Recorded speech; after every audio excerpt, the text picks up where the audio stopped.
Okay guys, now I'm going to remove these nuts. I don't want to lose them. I'm going to place my little intake manifold, what they call it there.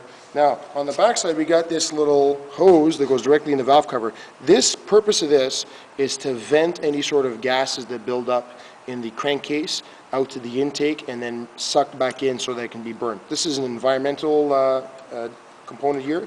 It's called the positive crankcase ventilation. Now, another thing you got to consider is these levers. If you remember back to assembly and disassembly, these levers have to be in a specific location so that we can install it and remove it. Now, looking at the cover here, you can see there's a little bit more space on this guide here, okay? And we got to make sure we're in the proper location for that, okay? So let's see if we can figure this out here. No, just going to move it over a little bit.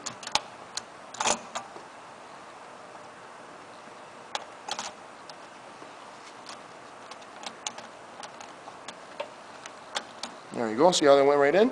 Now, on the back side here, you can see with my light, you can see how this hose needs to attach to that guy there. So you're going to have your partner hold this, put his finger on there, a little bit of pressure, not that much, and at the same time we're going to take this hose and we're going to place it over the hose, the opening there, the port, and push that in a little bit there. Okay, we got to kind of get that to go in a little bit. There we go, that's good. And then remember, that's for venting gases. There's no fluid in there, it's venting gases. Okay, once that's in, I'm going to make sure that this guy here is going to go up to my fuel tank. Then I got my one nut. And these don't have to be on very tight at all. Okay guys, so we can use a nut driver there. Okay, got my size. Light pressure on both of them.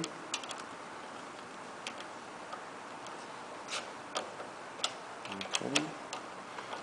And nice and snug with my nut driver.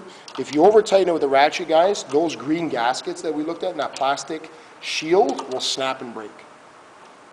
And these engines are no parts available. You can't buy parts for these engines. If you have to buy a part, then you have to buy an entire engine and use a part off the other engine.